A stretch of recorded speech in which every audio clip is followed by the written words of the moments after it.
ফ্লোরে বসে থাকা এই মানুষটির নাম জহিরুল ইসলাম। বৈষম্য বিরোধিতার সূতিকাগার ঢাকা বিশ্ববিদ্যালয়ে ট্যুরিজম অ্যান্ড হসপিটালিটি ম্যানেজমেন্ট বিভাগে বৈষম্যের বিরুদ্ধে শুরু করেছেন অনশন। দীর্ঘ ১৬ বছর এই বিভাগেই অস্থায়ী ভিত্তিতে চাকরি করছেন তিনি। বারবার তাকে আশ্বাস দেওয়া হয়েছে চাকরি স্থায়ী করার, কিন্তু চাকরি আর স্থায়ী হয়নি তার।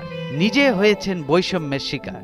আমি জহিরুল ইসলাম, ট্যুরিজম অ্যান্ড হসপিটালিটি ম্যানেজমেন্ট বিভাগ এমবি ইভিনিং প্রোগ্রাম অফিসে ঢাকা বিশ্ববিদ্যালয় সিনিয়র অফিস অ্যাটেন্ডেন্ট হিসেবে কর্মরত আছি।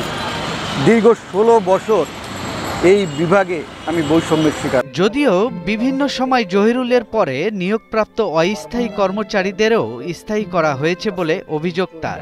যাদের চাকরি আমার পরবর্তীতে স্থায়ী করে দেওয়া হয়েছে তারা অলরেডি ২ জন কর্মচারী, তারা বিভিন্ন জাল জালিয়াতি চেক আত্মসাৎ এবং অর্থ আত্মসাৎ, স্টুডেন্টদের অর্থ আত্মসাৎ করে ব্যাগে চাকরি না করে একজন দীর্ঘ ২ বছর ৩ মাস এবং আরেকজন ১ বছর ২-৩ মাস ধরে নাই, তারা অফিস করতেছে না। শেষ পর্যন্ত এই বৈষম্য দূর করতে নিজেই বেছে নিয়েছেন প্রতিবাদের পথ। শুরু করেছেন আমরণ অনশন। কোনো প্রতিকার না পেলে এ প্রতিবাদে স্ত্রী সন্তান যোগ দেবে তার সাথে। ৬৫% পর্যন্ত বিদ্যুৎ বিল সাশ্রয় করে আপনাকে রাখে প্রশান্তিতে। ওয়ালটন ফ্যান হাওয়া বদলে দেয়।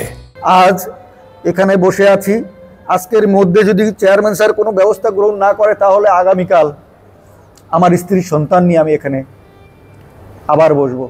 আমি তো এখানেই থাকবো, কিন্তু আগামীকাল আমার সাথে যুক্ত হবে আমার স্ত্রী সন্তান। জহিরুলের কথা সত্যতা পাওয়া গেল ট্যুরিজম অ্যান্ড হসপিটালিটি ম্যানেজমেন্ট বিভাগের এই জ্যেষ্ঠ কর্মকর্তার কথাতেও।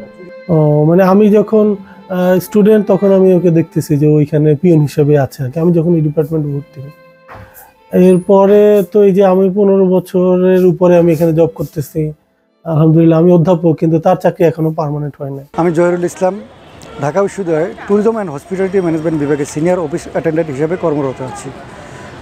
দীর্ঘ ১৬ বছর বৈষম্যের শিকার হয়ে আমার চাকরিটা স্থায়ী না হওয়ার কারণে আজকে আমি অপরাজয় বাংলার সামনে অবস্থান কর্মসূচি পালন করছি। এর আগে ঢাকা বিশ্ববিদ্যালয়ের অপরাজয় বাংলা এবং রাজু ভাস্কর্যের পাদদেশে ঢাবি প্রশাসনের দৃষ্টি আকর্ষণ করে বৈষম্য দূরীকরণে এবং চাকরি স্থায়ীকরণে প্রতিবাদ কর্মসূচি পালন করেছেন জহিরুল ইসলাম।